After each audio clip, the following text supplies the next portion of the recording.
अन्नदाता, पग पग पर है संग तुम्हारे अन्नदाता। लहू किसानों का बन के पसीना सींचता है धरती का सीना।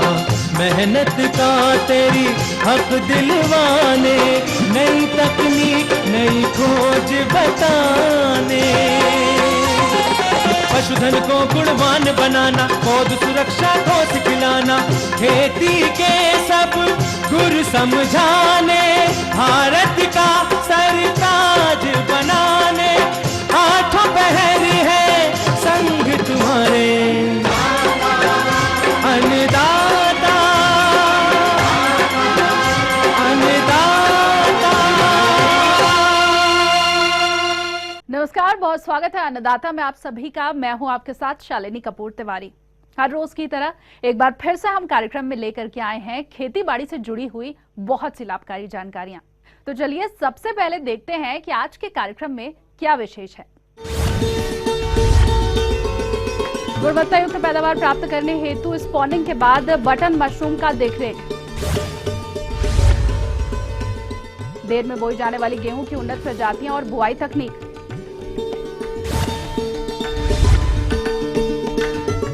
लहसुन की फसल को प्रभावित करने वाले कीट और रोगों का नियंत्रण।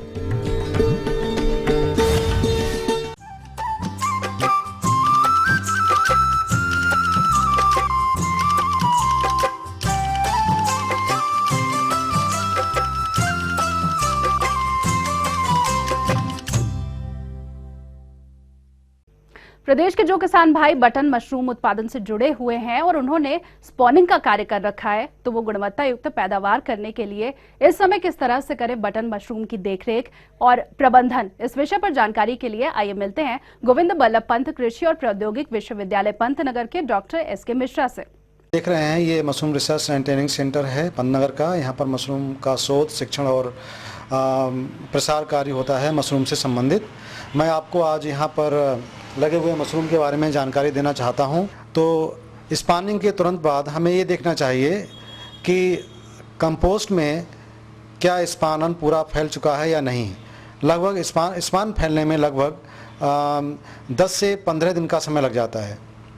इसके पश्चात सारे बैग इसमें सफ़ेद हो जाते हैं। संपूर्ण जो कंपोस्ट है वो माइसीलियम से पूरा कवर हो जाता है। तो जब ऐसी स्थिति आ जाए तब इसके ऊपर हम आवरण मृदा का एक परत बिछा देते हैं 4 सेंटीमीटर मोटी। आवरण मृदा का बहुत महत्वपूर्ण रोल है मशरूम के उत्पादन में। अगर हम आवरण मृदा को नहीं बिछाएंगे तो हम फसल उत्पादन नहीं कर सकते हैं।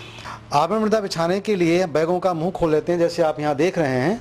यहाँ पर ये बैगों का मुंह खोल दिया गया है और इसके बाद में बैगों का मुंह चारों तरफ से बराबर करके और समतल करके और उसके नीचे जो कंपोस्ट रखी हुई है यहाँ पर उसको भी हम समतल कर लेते हैं। और इसके बाद में ये जो आप मिट्टी देख रहे हैं ये इसकी 4 सेंटीमीटर मोटी परत इस ऊपरी सरफेस पर बिछा देते हैं। बिछाने से क्या होता है, और इसके बाद में तुरंत पानी लगाते रहते हैं इसमें। केसिंग के इसको बोलते हैं केसिंग करना। इस केसिंग मृदा पर हम पानी लगाते रहते हैं जिससे कि इसमें फल उत्पादन शुरू हो जाता है। यहाँ पर कुछ बातों का ध्यान विशेष रूप से रखना चाहिए। पहली बात यह है कि केसिंग में अगर हम ज़्यादा बेबिस्टीन और ज़्यादा फॉर्मलिन का इस्तेमाल कर देंगे तो कवक जाल जो है, जो फल बनने हैं केसिंग मृदा आवरण पर, जो फल बनने हैं वो नहीं बनेंगे या देर से बनेंगे या उनमें कोई अनियमितता आ जाएगी। इसलिए इस बात का ध्यान रखना पड़ता है कि हमारी जो कंपोस्ट है, जो हमारी केसिंग है, वो उसमें केमिकल का उपयोग निर्धारित मात्रा के हिसाब से करना चाहिए। दूसरी बात यह है कि जो हम आवरण मृदा प्रयोग कर रहे हैं वो पूरी तरीके से सड़ी हुई होनी चाहिए। यदि उसमें कोई भी कच्चा पदार्थ उपलब्ध है तो उसमें अन्य प्रकार की फफूंदियाँ आ जाती हैं, लेकिन बटन मशरूम के फल नहीं बनते हैं। इसलिए हमें बहुत सावधानी पूर्वक केसिंग आवरण मृदा का चुनाव करते वक्त हमें ध्यान रखना पड़ता है कि सारे पदार्थ जो हम केसिंग मृदा में उपयोग कर रहे हैं, आवरण मृदा में उपयोग कर रहे हैं, वो पूर्ण रूप से सड़े हुए होने चाहिए, गले हुए होने चाहिए। तो ये बात रही इसकी केसिंग मृदा की। जब हम केसिंग कर देते हैं, जैसे आप बैगों में देख रहे हैं, अब इसके बाद में हमारा फसल कक्ष का प्रबंधन कार्य शुरू होता है। यहाँ पर पानी की मात्रा कमरे के अंदर लगभग 90% रहनी चाहिए। जो ये पानी हम रोजाना सुबह और शाम लगाते हैं ताकि पानी का जो रिलेटिव ह्यूमिडिटी है, जो आपेक्षिक आर्द्रता है फसल कक्ष के अंदर, वो लगभग 80 से 90% लगातार बनी रहे। और दूसरी बात यह है इसमें, इसके साथ साथ हमें कमरे की जो खिड़कियां हैं वो लगभग 4 घंटे सुबह खोल के रखनी चाहिए, जिससे कि इसमें ताज़ी हवा का आवागमन हो सके। ये बात ध्यान रखनी चाहिए हमें कि हमें फसल कक्ष को लंबे समय तक बंद नहीं रखना चाहिए, नहीं अदरवाइज अन्यथा इसमें कार्बन डाइऑक्साइड की मात्रा ज़्यादा इकट्ठी हो जाती है, जिससे कि जो मशरूम का कवक जाल जो आप यहाँ देख रहे हैं, ये फफूंदी कवक जाल जो है ये केसिंग मृदा पर आ जाता है। इसकी वजह से क्या होता है, आवरण मृदा पर आ जाता है। इसकी वजह से क्या होता है कि उसमें फल बनने के बजाय मशरूम का कवक जाल आपको दिखाई देगा। ये तब होता है जब कार्बन डाइऑक्साइड की मात्रा फसल कक्ष में ज़्यादा हो जाती है।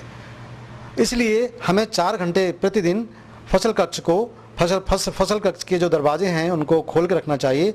लेकिन ये भी ध्यान रखना चाहिए हमें कि कोई भी कीड़ा मकोड़ा, कोई भी इंसेक्ट पतंगा वो हमारे फसल कक्ष के अंदर प्रवेश ना करे, अन्यथा वो केसिंग में अंडे देगा और बहुत सारी समस्याएं फिर उत्पन्न होना शुरू हो जाएंगी कीड़े मकोड़ों से संबंधित। और हमें लगभग 4 घंटे प्रकाश भी फसल कक्ष में देना जरूरी है। इसके बाद में हम प्रकाश देने के बाद में और CO2 की मात्रा कार्बन ऑक्सीजन देने के बाद फसल कक्ष को 4 घंटे बाद बंद कर देते हैं और फिर अगले दिन ये प्रक्रिया शुरू करते हैं। जो केसिंग का pH है वो केसिंग का pH कंपोस्ट के pH से ज़्यादा हो, तभी हम फल विकसित हो सकते हैं। तो ये थी कुछ उपयोगी जानकारियां। अब लेंगे एक छोटा सा ब्रेक, जल्द हाजिर होंगे। बोई जाने वाली गेहूं की उन्नत प्रजातियां और बुआई तकनीक।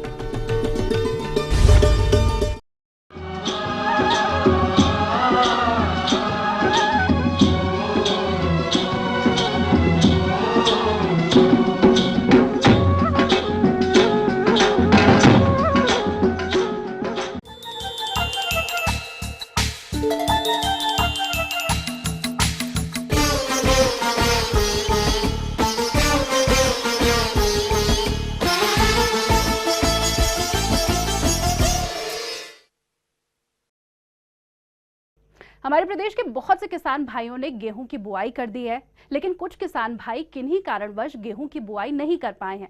तो वो इस समय कौन सी उन्नत प्रजातियों का चयन कर किस तरह से करें गेहूं की बुआई, इस विषय पर विस्तृत जानकारी दे रहे हैं एक विषय विशेषज्ञ डॉक्टर अभिमन्यु। गेहूं की बुआई अंतिम दिसंबर तक तो किया ही जाता है, ये तो कॉमन बात है। यदि आपके पास 3-4 सिंचाई की व्यवस्था हो और आप 1 दिसंबर के बाद यदि गेहूं की खेती लगाते हैं सिंचित अवस्था में, तो इसमें जो बुआई का समय होगा 1 दिसंबर से लेकर के 31 दिसंबर तक बुआई करेंगे। इसमें फर्टिलाइजर होगा, केमिकल फर्टिलाइजर जो होगा वह होगा नाइट्रोजन 80 किलोग्राम, फॉस्फेट 40 किलोग्राम प्रति हेक्टेयर एवं पोटास 20 किलोग्राम प्रति हेक्टेयर। इसमें से नाइट्रोजन की आधी मात्रा यानी 40 किलोग्राम एवं फास्फेट एवं पोटास की पूरी मात्रा आप बेसल डोज में बुआई के समय अंतिम जुताई करने के पहले आप खेत में डाल देंगे और मिट्टी में अच्छी तरह से मिला करके अंतिम जुताई करके पाटा करके गेहूं की बुआई करेंगे। किसान भाई, जैसा आप जानते हैं कि किसी भी फसल की खेती करने के लिए प्रभेद जो होता है सबसे प्रमुख कारक होता है। तो विलंब से यदि आप गेहूं की बुआई करते सिंचित दशा में, तो उसके लिए हाल के वर्षों में कुछ नई किस्म आई हैं गेहूं की।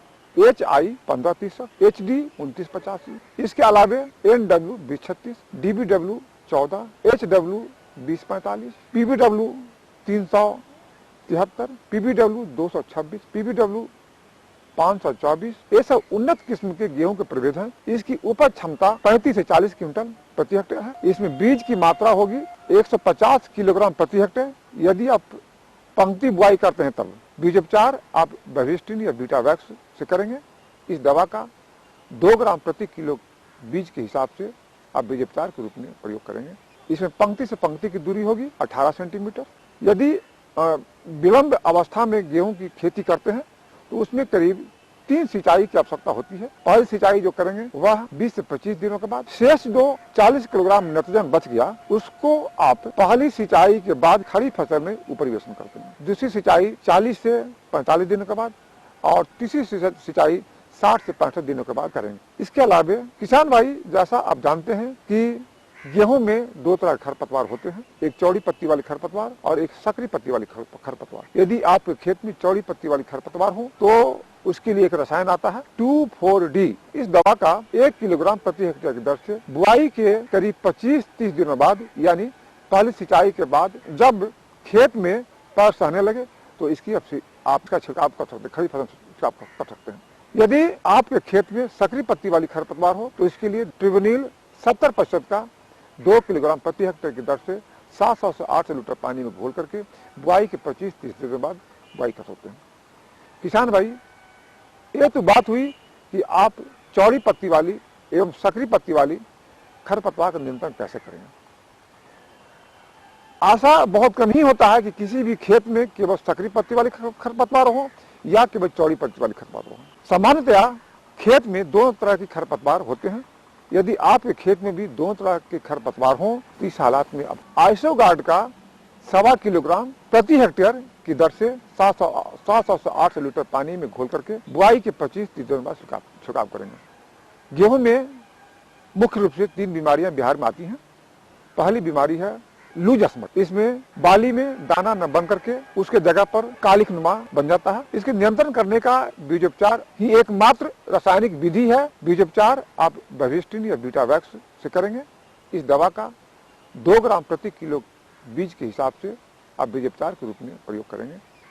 दूसरी बीमारी है पत्र लांछन रोग। इसमें पत्ती पर भूरे रंग का धब्बा बन जाता है। इस बीमारी को नियंत्रण करने के लिए इंडोफिल M45 का 2 ग्राम प्रति हेक्टेयर के हिसाब से अब 700 से 800 लीटर पानी में घोल करके खड़ी फसल में छिड़काव कर लेंगे। तो किसान भाई, इन विधियों को अपना करके जहां आप अपना जेब की बचत करते हैं, वहीं पर आप कम खर्च में अधिक से अधिक गेहूं का उपज प्राप्त कर सकते हैं। आगे और भी है कुछ रोचक जानकारियां, पर यहाँ पर रुकेंगे एक और ब्रेक के लिए, जल्द हाजिर होंगे। लहसुन की फसल को प्रभावित करने वाले कीट और रोगों का नियंत्रण।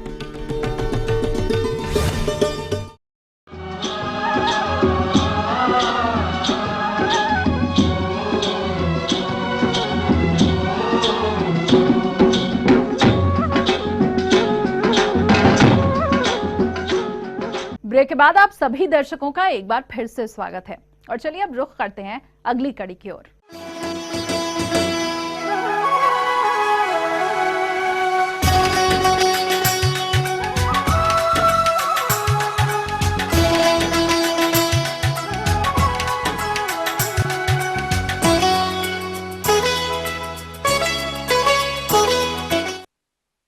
प्रदेश के जिन किसानों ने लहसुन की बुआई कर रखी है, उनकी फसल अभी 35 से 40 दिन की अवस्था पर होगी और इस समय उनकी फसल पर विभिन्न रोग और कीटों का प्रकोप दिखाई दे रहा होगा।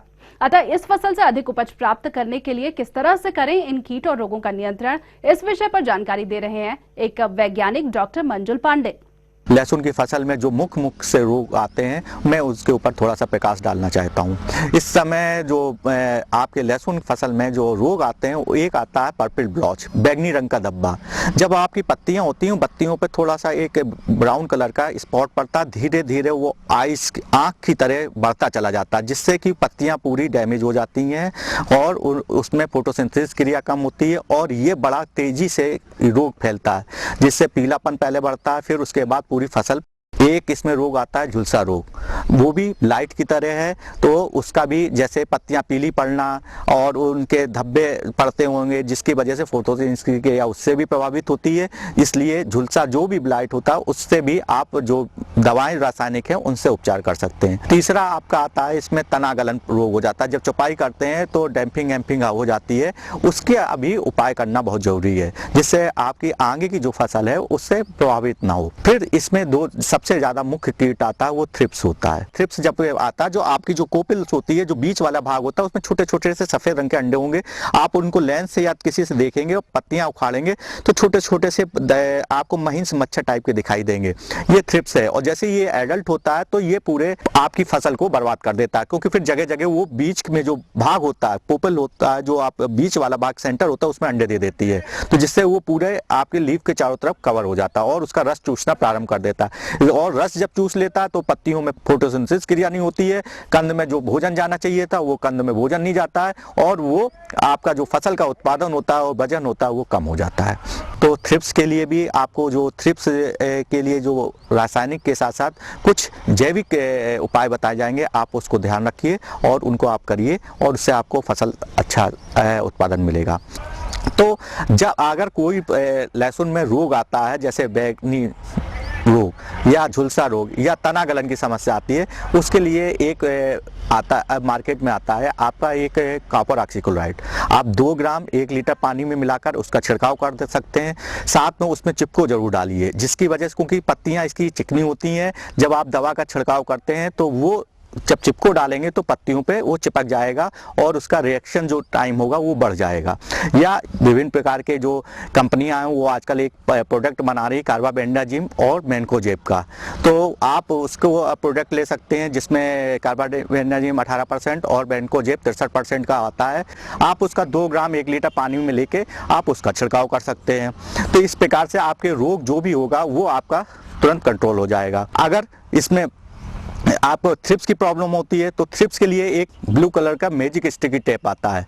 आप लहसुन की फसल के 1 फीट ऊपर टी नुमा बनाकर उसमें दोनों छेद होते हैं, आप उसमें टांग दीजिए, या कोई प्लास्टिक हो तो उसको आप लेके ब्लू कलर की या नीले रंग की हो, उस पर मूवी ऑयल लगा लीजिए जो जला हुआ होता, और उसको टांग देंगे, जिससे कोई भी थ्रिप्स होगा वो उसमें चिपक जाएगा, जिसकी उसकी पॉपुलेशन कंट्रोल हो जाएगी, और साथ में आपकी एक मॉनिटरिंग भी हो जाएगी कि आपके खेत में थ्रिप्स आ गया है। तो आप उसका फिर रासायनिक उपचार कर सकते हैं। रासायनिक उपचार करने के लिए आप उसमें इमिडाक्लोरोपिड 17.8 SL का आप लेके उसको 5 ml 15 लीटर पानी में मिलाकर इसका छिड़काव कर सकते हैं। कभी कभी किसान होता है कि अपने मन से कीड़े के लिए कि आप 2-3 दवाओं का मिक्सचर बना के छिड़कने लगता है, ये बहुत ज़्यादा घातक होता है, क्योंकि उससे आपको फायदा नहीं नुकसान होता है। तो आपने 2-3 दवाओं का जब कॉकटेल बना के छिड़कते हैं, उससे जो कीड़ा होता है उसकी रेजिस्टेंसी पावर बढ़ जाती है। जब रेजिस्टेंसी पावर बढ़ जाएगी तो फिर वो आगे का भविष्य के लिए वो कीड़ा फिर उस दवा से नहीं मरेगा। तो जो रिकमेंडेड, जो संतुलित की हुई कीटनाशक दवाएं हैं, उन्हीं की निश्चित निर्धारित मात्रा जो है उसी का छिड़काव करें। और दूसरी चीज कि आप जब भी छिड़काव करें किसी चीज का, तो आप उसमें पानी की मात्रा कम ना करके आप पौधे को पूरा तर करें, दोपहर के बाद छिड़काव करें, जिससे कि उसका प्रभाव जो कीटनाशक या फफूंदी नाशक का उसका जो एक्टिवनेस है वो ज्यादा बढ़ता है। और दूसरी चीजें कि आप उसमें जब तक कोई रिकमेंडेशन ना हो, कोई भी अपने मन से किसी तरह का टॉनिक, किसी तरह का पेस्टिसाइड आप कॉकटेल बनाकर मत छिड़कें।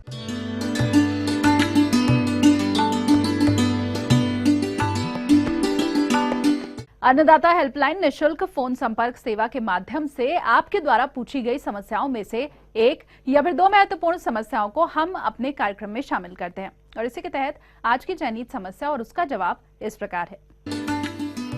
निःशुल्क अन्नदाता हेल्पलाइन में आज हमने जिस प्रश्न को शामिल किया है उसे पूछा है हसनपुर अमरोहा के चंदन कुमार ने। आपने अधिक दूध देने वाले दुधारू पशुओं की पहचान पर जानकारी चाहिए है, तो इसके लिए देखिए कार्यक्रम का यह अंश। अच्छे दुधारू जानवरों जैसे गाय भैंस के क्या पहचान है उसके बारे में आपको कुछ बताना चाहता हूं, और उनके क्या लक्षण हैं और उनको कैसे पहचाना जा सके इसके बारे में आप लोगों को हम बताना चाहते हैं। दुधारू गाय या भैंस जो भी हो, उसके लिए सबसे पहले ये देखना है कि वो चंचल स्वभाव की न हो। दूसरा लक्षण ये है कि वो तिकोना हो, यानी कि उसका आगे का पोर्शन पतला और पीछे का पोर्शन, हम्प का जो पीछे का पोर्शन है वो तिकोना होना चाहिए। आगे से त्रिभुज टाइप का डिजाइन बनना चाहिए, आगे पतला पीछे चौड़ा। और दूसरा लक्षण ये है कि उसकी चमड़ी जो है वो पतली होनी चाहिए और चमकीली होनी चाहिए। और जो मेन उसके सिम्टम्स हैं, लक्षण हैं, ये है कि जो उसके मिल्क वेन है, जो दुधारू दुग्ध शिराएं हैं, वो नीचे साइड में दुग्ध शिराएं, ये दुग्ध शिराएं दिख रही हैं, ये मिल्क वेन स्पष्ट उभरा हुआ होना चाहिए। और साथ ही साथ इसमें मिल्क कूप, ये जो दुग्ध कूप होता है ये स्पष्ट उभरा उभरा सा होना चाहिए। जिस जानवर का ये बिल्कुल उभरा उभरा दिखाई देता है वो उनका दूध उत्पादन अच्छा माना जाता है। और साथ नेक्स्ट दूसरा लक्षण ये है कि थन पूर्ण विकसित होना चाहिए, उसका आयन पूर्ण रूप से विकसित होना चाहिए और पीछे से थन की चौड़ाई जो है वो पीछे से लेकर के मतलब जिसको कहते हैं मिल्क दर्पण, तो मिल्क दर्पण यानी पीछे से थन का उभार शुरू होकर के और नाभि तक उसकी थन की साइज हो और पूरा फैला हुआ हो, साथ ही साथ उसकी जो छिमियां है टीथ वो पूर्ण रूप से अलग अलग स्पष्ट दिखाई दें और मीडियम साइज का थन हो, छिमियां हो। ये इसके दुधारू जानवरों का ये स्पष्ट यही लक्षण है और उसी से अंदाज लगा सकते हैं कि ये जानवर, ये गाय या भैंस ये अच्छी दूध देने वाली होगी। साथ ही साथ वो चंचल स्वभाव की न हो, ये भी ध्यान देना रहता है कि वो किसी रोग से ग्रसित न हो, यानी कोई भी संक्रमक या कोई भी छुआछूत की बीमारी से वो ग्रसित न हो, स्वस्थ खाने पीने में स्वस्थ हो। तो इससे अंदाज मिल सकता है, इससे हम आप अंदाज लगा सकते हैं कि ये अच्छा दूध देने वाली जानवर है, यानी गाय हो या भैंस हो जो भी हो वो अच्छा दूध देने वाली हो, अच्छी उसकी लंबाई होनी चाहिए।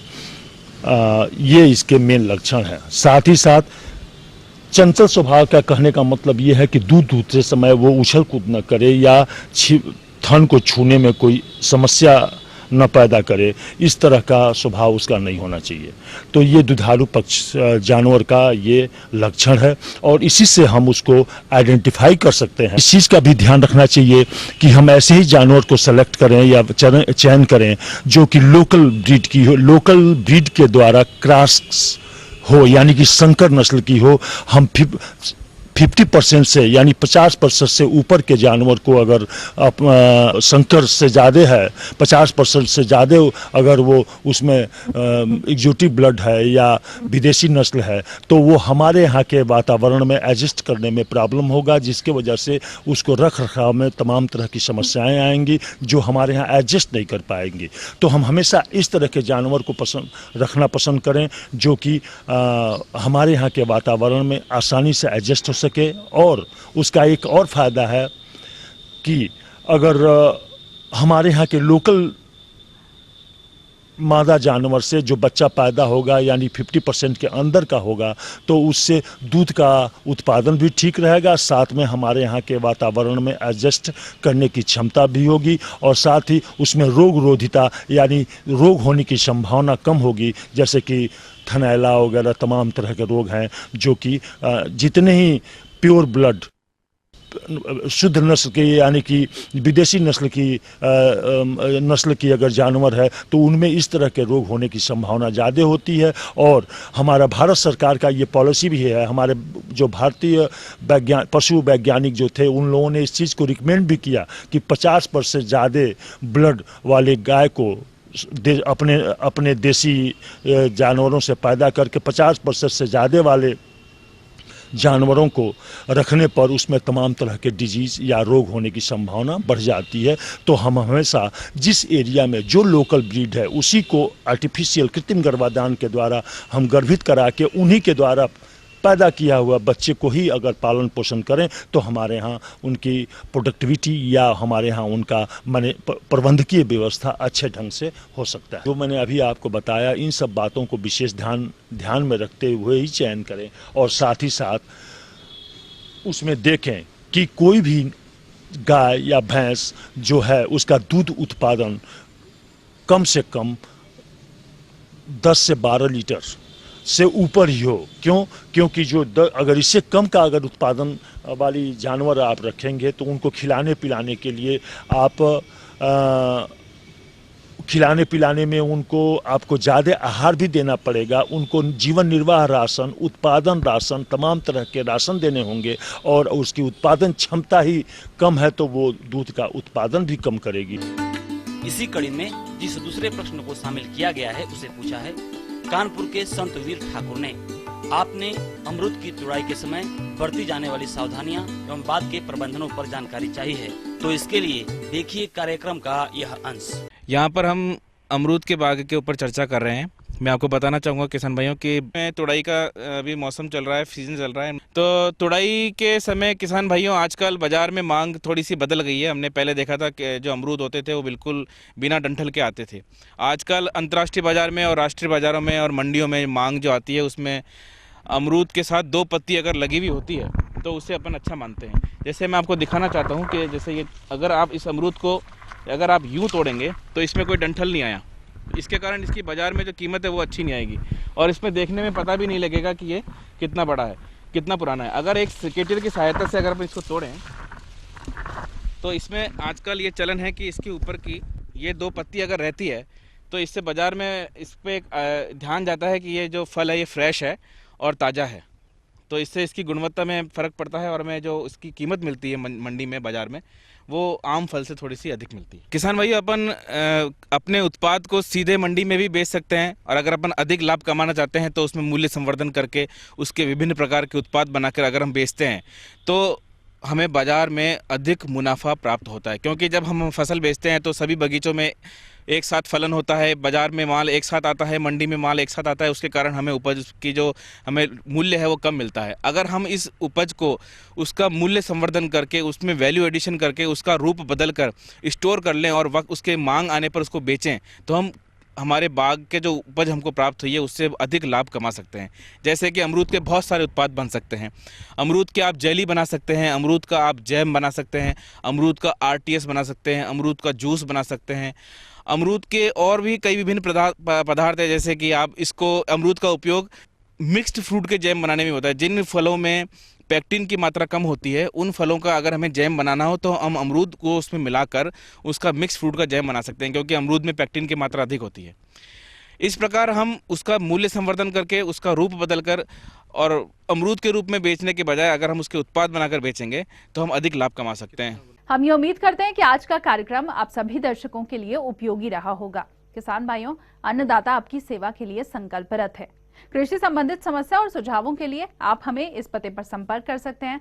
प्रोड्यूसर अन्नदाता, ETV Uttar Pradesh Uttarakhand, Ramoji film city, Hyderabad 501512। साथ ही आप हमें ईमेल भी कर सकते हैं। हमारा ईमेल ID है annadaata.up@etv.co.in।